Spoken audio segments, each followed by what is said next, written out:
நாமக்கல் கவிஞர் வே. ராமலிங்கனார் இயற்றிய "கத்தியின்றி இரத்தமின்றி யுத்தமொன்று வருகுது" என்னும் பாடலின் கருத்துக்களைக் காண்போம். நாமக்கல் கவிஞர் காந்தியக் கொள்கைகளால் பெரிதும் ஈர்க்கப்பட்டவர். இப்பாடலில் காந்தியின் அகிம்சை நெறியில் தேசத்திற்காக போராட வருமாறு மக்களை அழைக்கிறார். கத்தியும் இல்லாமல் இரத்தமும் இல்லாமல் ஒரு யுத்தம் நடைபெறுகின்றது. அது இந்திய விடுதலைப் போரை முதன்மைப்படுத்துகின்றது. உண்மையான வழியில் போராடினால் வெற்றி கிடைக்கும் என்று நம்புகின்ற யாவரும் இப்போராட்டத்தில் கலந்து கொள்ள வாருங்கள்.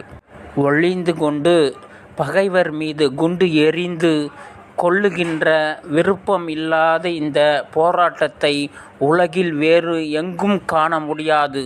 பகைவர்களை அழிக்க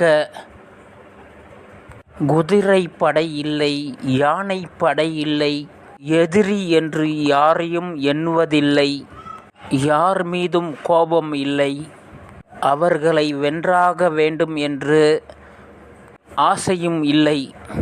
தனக்கு துன்பத்தையே தந்தவர்களாக இருந்தாலும் அவர்களிடம் சாபம் விடுவதில்லை.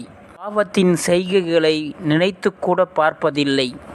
ஆனாலும் போராட்டம் நடைபெற்று கொண்டிருக்கிறது. இப்படி ஒரு மாறுபட்ட போரை யாரும் கேள்விப்பட்டு இருக்கக்கூட முடியாது.